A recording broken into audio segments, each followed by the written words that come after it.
तो ये जानवर से इंसान में आता है।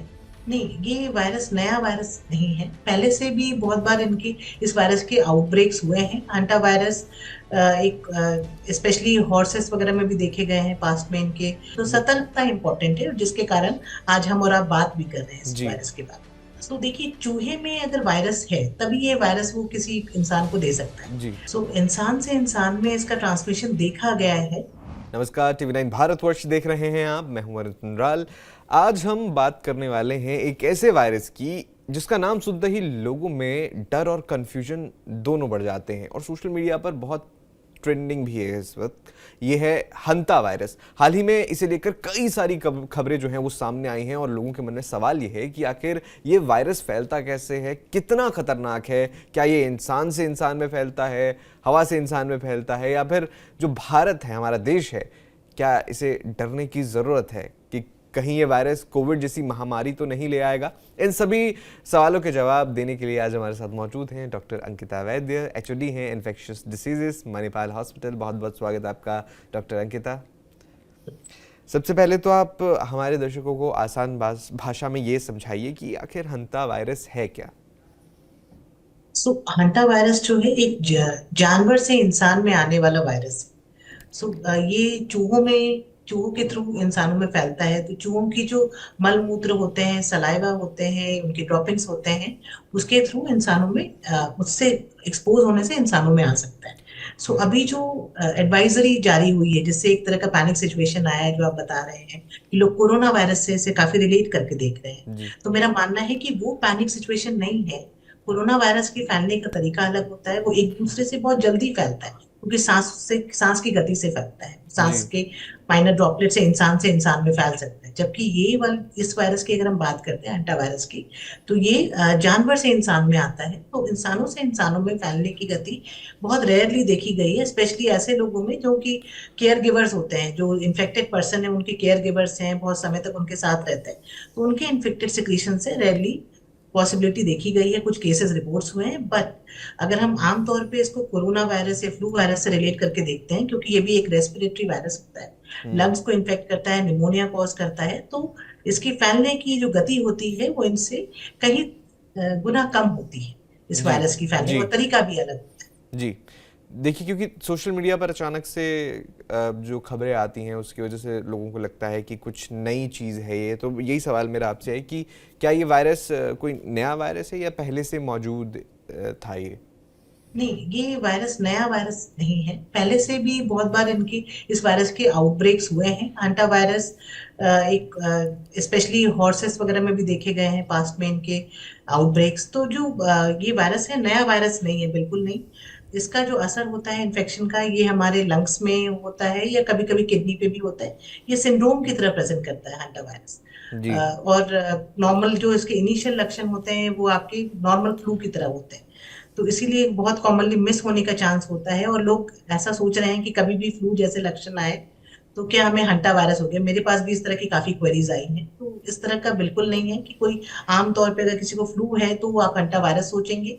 बट हाँ, अगर आप कहीं ट्रैवल करके आए हैं या आउटब्रेक वाली जगह से घूम के आए हैं, या इंटरनेशनल ट्रैवल किया है, या आपके किसी दोस्त ने किया है, आप उनसे मिल के आए हैं, आज वो बीमार है, आप उनसे मिल के आए, काफी समय बिताया साथ में, फिर आपको लक्षण आते हैं, तो जरूर जिस डॉक्टर को आप दिखाते हैं उनको जरूर इस बात का जिक्र करें, ताकि इस बीमारी के बारे में सोचा जा सके, सही समय पे एहतियात लिया जा सके। तो सतर्कता इंपॉर्टेंट है, जिसके कारण आज हम और आप बात भी कर रहे हैं इस जी। वायरस के बारे जी, सतर्कता बहुत ज़रूरी है, लेकिन आपने अभी ज़िक्र किया कि ये रोडेंट्स, चूहों से फैलने वाली बीमारी है। लेकिन मान लीजिए अगर एक बंद कमरा है, कोई खेत है या गोदाम है, पुराना कोई कमरा मान लीजिए, स्टोर रूम है, वहाँ चूहे होते हैं, तो वहाँ इसके फैलने का खतरा हो सकता है क्या? में। तो देखिए, चूहे में अगर वायरस है तभी ये वायरस वो किसी इंसान को दे सकता है। जी। तो सबसे जरूरी है कि अगर इन्फेक्टेड रॉडेंट्स हैं आसपास, तो इसलिए ज्योग्राफिकली रेस्ट्रिक्शन, यानी कि जिस जगह आउटब्रेक होता है उस जगह के आसपास, या उस जगह के आसपास जाने से, वहां घूम के आने से, वहां के कोई एनिमल, अगर कुछ ऐसा चल रहा है कि एनिमल हस्बेंड्री चल रही है, वहां से शिप्स आ रहे हैं जहां से चूहे आ सकते हैं, तो इन तरीकों से जरूर इन्फेक्टेड रॉडेंट्स हो सकते हैं, इन्फेक्टेड चूहे हो सकते हैं, जिसके मल मूत्र से ये बीमारी फैल सकती है। फैलने का दर कोरोना की तरह नहीं होना चाहिए, ये पैनिक सिचुएशन नहीं। चाहिए। जी। हाँ, बट इस तरह से ये जरूर फैल सकता है, बट चूहे अगर इन्फेक्टेड होंगे तभी उनके मल मूत्र में ये वायरस होगा और तब ये फैला सकते हैं इस तरह बिल्कुल। के डॉक्टर वायरस। अंकिता, एक सवाल ये भी उठ रहा है कि जिस तरह से ये जो वायरस है, आपने जिक्र किया कि कोरोना नहीं है, लेकिन इंसान से इंसान में ट्रांसमिशन होता है इसका? अगर होता है तो कैसे होता है वो? इंसान से इंसान में इसका ट्रांसमिशन देखा गया है।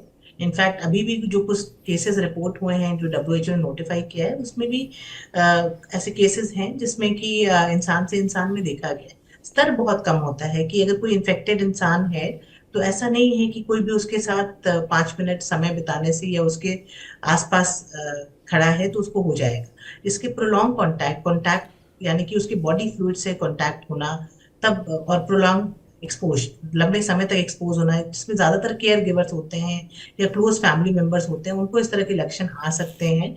हाँ, ये रेयर होता है, कॉमन नहीं, ये तरीका नहीं होता इस वायरस के फैलने का। इस वायरस के फैलने का आमतौर पे तरीका देखा जाता है कि जो चूहे होते हैं उनकी कंटामिनेटेड सिक्रीशन से, उनके इन्फेक्टेड जो मल मूत्र ड्रॉपिंग सलाइवा, उन्होंने कहीं जाके कुछ खाने को जूठा कर दिया, वो कंज्यूम कर लिया आपने, तो इस तरह से वो इन्फेक्टेड अगर चूहे हैं तो उस तरह से ये फैल सकता है। जी। डॉक्टर अंकिता, आपने कहा कि इसके फ्लू लाइक सिम्टम्स होते हैं, जैसे कोरोना में भी देखा गया था, लेकिन देखिए सर्दी खांसी, बदलता मौसम है, ये तो आम है। तो ऐसे कोई रेड साइंस, रेड फ्लैग्स भी हैं जिन्हें अगर कुछ नोटिस करता है कोई पर्सन तो बिल्कुल नज़रअंदाज नहीं किया जाना चाहिए? हाँ, तो कभी भी अगर आपको फ्लू के जैसे लक्षण भी आते हैं तो एक तो सेल्फ मेडिकेशन करने से बचें। अपने आप घर में खुद से कुछ दवाइयाँ लेने से बचें। डॉक्टर से डिस्कस करें कि ये किस तरह के लक्षण हो सकते हैं। आमतौर पे जो इन्फेक्शंस होते हैं वो सोसाइटी में एक दूसरे में चल रहे होते हैं, तो जो वायरल इन्फेक्शन भी हमें पता होता है कि इस तरह के वायरल इन्फेक्शन आ रहे हैं, इसके लक्षण इस तरह के दिखते हैं। हंटा वायरस में इनिशियल सिम्टम्स तो शुरुआती लक्षण तो फ्लू की तरह होता है, बट ये सीवियर फॉर्म ले सकता है, जैसे कि सांस की दिक्कत आ सकती है लोगों में, और जल्दी आ सकती है सांस की दिक्कत। कभी कभी आप उसमें देखते हैं कि यूरिन का जो आउटपुट है, यूरिन आना कम हो जाता है, किडनी पे असर आ जाता है। तो ये एक HPS hanta virus pulmonary syndrome की तरह भी प्रेजेंट करता है। तो जो हंटा वायरस है उसके लक्षण ज्यादा हो सकते हैं कंपेयर टू फ्लू।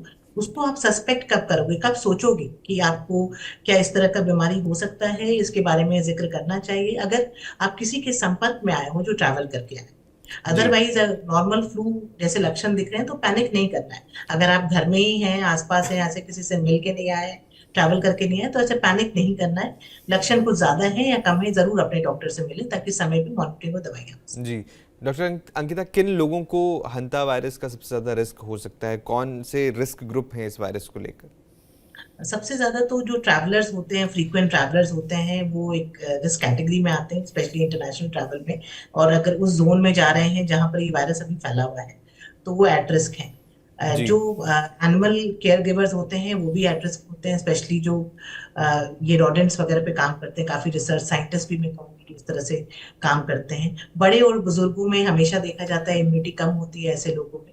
तो इस तरह के लोगों में अगर कोई भी वायरल इन्फेक्शन होता है तो उसका लक्षण जो है या उसका तीव्रता जो है वो ज्यादा हो सकती है, सीवियर हो सकती है बीमारी।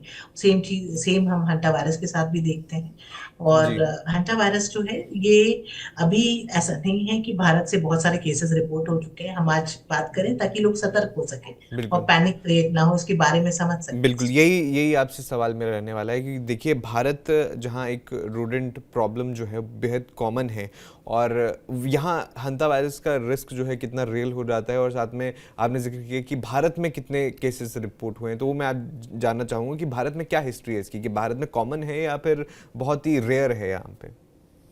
नहीं, भारत में भी आउटब्रेक्स हुए हैं हंटा वायरस के। एरिया तो जी। अपॉलॉजीज, मुझे अभी बिल्कुल ध्यान में नहीं आ रहे एकदम से, बट भारत में भी आउटब्रेक्स हुए हैं हंटा वायरस के। और जहां तक हम हंटा वायरस की बात समझते हैं तो जैसे यहाँ पर भी इंटरनेशनल ट्रेड एंड ट्रैवल चल रहा है और चलना भी चाहिए, उसको कोई रेस्ट्रिक्शन नहीं करना है हमें किसी भी तरह से। हाँ, बट चेक जरूर रखना है कि अगर वहां से कोई ट्रैवल करके आता है और उसको इस तरह के लक्षण है तो वो रिपोर्ट कर सकता है अथॉरिटीज को। उसके बारे में चेक करेंगे तो हमें पता चल सकता है कि हाँ ये वायरस है और हमें इस तरह का सतर्कता भी बरतने की जरूरत जी। है। बट एज सच अभी ऐसा पैनिक सिचुएशन नहीं है कि कोई भी चीज इंटरनेशनल ट्रेड और ट्रैवल पे रेस्ट्रिक्शन आने की जरूरत है। और चूंकि ये ऑनगोइंग प्रोसेस है और ये कहीं भी विश्व में रिपोर्ट होता है, भारत में भी पहले रिपोर्ट हो चुका है, तो इस कंडीशन में ऐसा नहीं है कि हम एट रिस्क नहीं है। हाँ, but precaution is definitely better than cure. तो पहले से अगर हम सतर्क रहें तो सही समय पे इस पे एक्शन लिया जा सके। बिल्कुल। डॉक्टर अंकिता, ये डायग्नोस कैसे होता है, कैसे इसकी पहचान होती है? क्योंकि कोरोना में हम देखते थे स्वाब टेस्ट लिया जाता था, उसके बाद और भी टेस्टिंग टेक्निक्स थी, लेकिन हंता वायरस के केस में ये कैसे डायग्नोस होता है? तो जैसे हंटा वायरस एक वायरस है, तो इसके लिए भी आपको पीसीआर करना पड़ेगा। तो रेस्पिरेटरी सिक्रीशंस पे या एनपीसी नेसोफेरेंजियल सिक्रीशंस पे अगर पीसीआर करते हैं वायरस स्पेसिफिक जीन्स को डिटेक्ट करने के लिए, तो इसको डिटेक्ट किया जा सकता है। आमतौर पे चूंकि ये कॉमन इन्फेक्शन नहीं होता, कॉमन लेबोरेटरीज में नहीं होगा अवेलेबल, आपको किसी को भी इस तरह के लक्षण होते हैं तो हमारी नेशनल वायरोलॉजी लैब है या जो भी हमारी सरकार डेजिग्नेट करती है, जब इस तरह के आउटब्रेक अनाउंस होते हैं कि हम यहाँ पर इस तरह से कर सकते हैं जो अभी तक क्लियर इंडिकेशंस नहीं है, तो उस तरह से हम रेफर कर सकते हैं इस तरह के टेस्ट के लिए। जी। बट ऐसे ही हम सोचें कि आज हमने स्वैब लिया और हम हंटा वायरस के लिए भेजे, क्योंकि ये लेबोरेटरीज जो होती है ना, ये स्पेशल बायोसेफ्टी लेवल्स की होती हैं जहां पर इस तरह के वायरसेस को हैंडल किया जा सकता है। कॉमन लैब्स में इस तरह के सस्पेक्टेड केसेस को भी हैंडल नहीं किया। बिल्कुल। इसके ट्रीटमेंट की अगर बात करें हंता वायरस की, तो इसमें ये क्या इसके खिलाफ कोई स्पेसिफिक एंटीवायरल ट्रीटमेंट है, या फिर ट्रीटमेंट जो है सपोर्टिव ट्रीटमेंट इसका होता है? वायरल इन्फेक्शन है तो सपोर्टिव ट्रीटमेंट है, तो एंटीबायोटिक्स तो कोई काम नहीं करने वाले। हम्म। तो अगर किसी को इस तरह के लक्षण है, जो लंग का इन्वॉल्वमेंट है, तो लंग को अच्छे से सपोर्ट करने से, उस वायरल के जोन से, जब तक वायरस एक्टिव रेप्लिकेट कर रहा है, लंग को डैमेज कर रहा है या लंग को जितना भी डैमेज किया, अच्छे से सपोर्टिव केयर करने से लोगों को बचाया जा सकता है इस वायरस। जी। कोई डेडिकेटेड एंटीवायरल या एंटीबायोटिक्स नहीं है इस जी। वायरस के। इसके सर्वाइवल चांसेस कितने हैं, और अगर अर्ली डिटेक्शन हो जाता है तो क्या सर्वाइवल चांसेस बढ़ जाते हैं इसके? सो अर्ली डिटेक्शन होता है तो एक तो आप टाइम टू टाइम आप उस चीज को चेक रखते हो कि लंग के डैमेजेस क्या चल रहे हैं, फैमिली मेंबर्स हो गए या आसपास की चीजों में आइसोलेट करते हो, और किसी को किसी से संपर्क में आए हो लंबे समय तक आप, तो उनको भी चेक करवाना चाहिए कि कहीं उनको इस तरह के लक्षण तो नहीं आ रहे हैं। तो कोई भी वायरल इन्फेक्शन में एक आइसोलेशन इंपॉर्टेंट रोल प्ले करता है। जी। और अर्ली डिटेक्शन होने से अब हमें पता है कि ये वायरल इन्फेक्शन है, तो कोई अननेसेसरली एंटीबायोटिक्स नहीं जाएगी। सपोर्टिव केयर में गुड हाइड्रेशन मेंटेन करते हैं, ऑक्सीजन चेक रखना है, इमेजिंग लंग्स को चेक रखना है, और जो सपोर्ट की जरूरत है, ऑक्सीजन रिक्वायरमेंट है, जो भी सपोर्टिव केयर है वो जी। टाइमली प्रोवाइड करी जाती है पेशेंट को। किडनी की मॉनिटरिंग करनी चाहिए उस समय जो किडनी पे असर आता है इस हंटा वायरस। इसके लिए अभी कोई वैक्सीन उपलब्ध है हंता नहीं, अभी वायरस? कोई वैक्सीन डेडिकेटेड हंटा वायरस के लिए उपलब्ध नहीं जो हम दे सकते। जी। तो आप देखिए, हम सतर्कता की बात कर रहे हैं, तो लोगों के लिए आप 3 सबसे ज़रूरी सलाह क्या देंगी? सबसे जरूरी सलाह पहली तो ये है कि अगर फ्लू जैसे लक्षण आते हैं तो पैनिक नहीं करें, ये फ्लू हो सकता है आप। अगर फ्लू या कॉमन कोल्ड है तो ऐसा नहीं है बिल्कुल भी कि हंटा वायरस ही होगा और आप पैनिक कर रहे हैं कि हंटा वायरस के लिए हम टेस्ट कराएं, कैसे कराएं, ऐसा बिल्कुल नहीं है। दूसरी चीज है, अगर आप कहीं भी ट्रैवल करके आते हैं, इंटरनेशनल ट्रैवल खास तौर पे, जहां इस तरह के वायरस अभी रिपोर्ट हो रहे हैं, या कहीं भी इंटरनेशनल ट्रैवल करने के बाद आप बीमार पड़ते हैं, तो अपने डॉक्टर को जरूर मेंशन करें कि हम यहाँ ट्रैवल करके आए हैं, इस लोगों के संपर्क में आए हैं, इनको भी इस तरह की बीमारियां हुई है। तो इस तरह से इस वायरस को अगर जरूरत हो तो समय रहते इसकी जांच की प्रक्रिया शुरू की जा सकेगी। जी। और तीसरी चीज है कि अगर आपको कोई भी बुखार जैसे सिम्टम्स होते हैं तो सेल्फ मेडिकेशन करने से बचें, डॉक्टर से सलाह जरूर लें, और समय रहते जो भी इन्फेक्शन है उसका सही तरीके से इलाज करने से पेशेंट की रिकवरी बेहतर होती है, साइड इफेक्ट्स कम होते हैं। जी। बहुत बहुत धन्यवाद डॉक्टर अंकिता, आपने बेहद आसान भाषा में हमारे दर्शकों को ये बताया कि ये कैसे फैलता है, क्या सिम्टम्स हैं, और सबसे ज़रूरी है कि पैनिक करने की ज़रूरत नहीं है। बस ये है कि प्रिवेंशन बहुत ज़रूरी हो जाती है और सतर्कता बरतनी बहुत ज़रूरी हो जाती है। अगेन, इस महत्वपूर्ण जानकारी के लिए आपका बहुत बहुत धन्यवाद। Thank you. Thank you. आपने सुना डॉक्टर अंकिता वैद्य को। उन्होंने बताया कि हंता वायरस एक न्यूज़ में तो है, लेकिन इसको लेकर पैनिक करने की अभी ज़रूरत नहीं है।